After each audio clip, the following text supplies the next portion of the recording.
এই আপনাদের পিআইও সে এক লোককে হেনস্থা করতেছিল প্রকল্পের ইয়ের জন্য ঘুষ দেয়, তাকে আমরা হাতে ঘুষ দিচ্ছি। ঘুষের টাকা এখনো উনি অ্যাসিস্ট্যান্টের পক্ষে উনি নিয়ে অ্যাসিস্ট্যান্টের পক্ষে দিচ্ছে, অ্যাসিস্ট্যান্টের পক্ষে এসে আমি উদ্ধার এখনো করিনি। আপনি ঘুষেটাই ভিডিও করেন, আপনি দেখতেছেন ঘুষেটাকে বের করেন, আপনি বের করেন, তোমরা বের করেন, উনি বের করেন।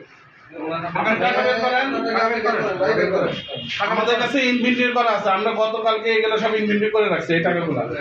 উনি বের করেন, আপনি টাকা বের করেন, বের করেন টাকা, টাকা বের করেন, ভিডিও করেন।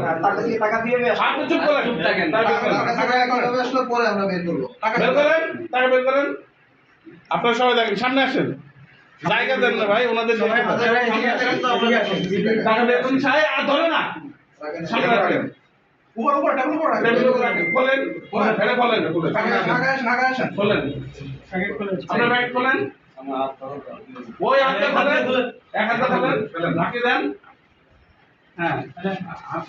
রাখেন, এই যে টাকা ইনভেন্টরি আপনি কি অফিসার? আচ্ছা আচ্ছা দেখেন, আমি ইনভেন্টরি লিস্ট ব্যাক করো, ইনভেন্টরি লিস্ট ব্যাক করো। স্যার এই যে ফাইল ব্যাগে ব্যাগে স্যার এই ব্যাগে কালো ব্যাগে দেখেন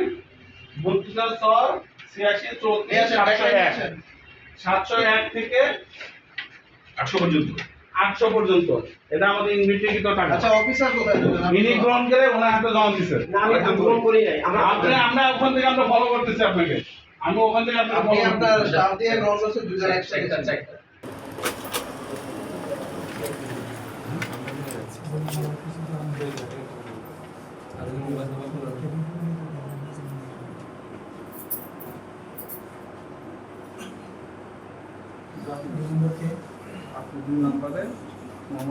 আমি মোহাম্মদ ফারুক আহমেদ, উপপরিচালক সমন্বিত জেলা কার্যালয় নোয়াখালী ও ফেনীর দায়িত্বে আছি।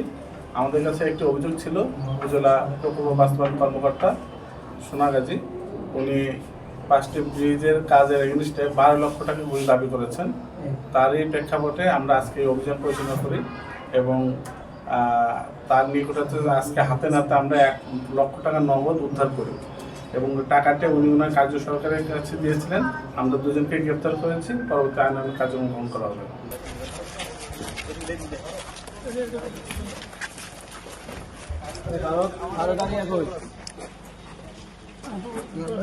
ফারুক আরে কই এই ফারুক আস্তে আস্তে আস্তে আস্তে ভাড়া একটু আস্তে সরেন। ভাই গাড়ি ওইটা আমাদের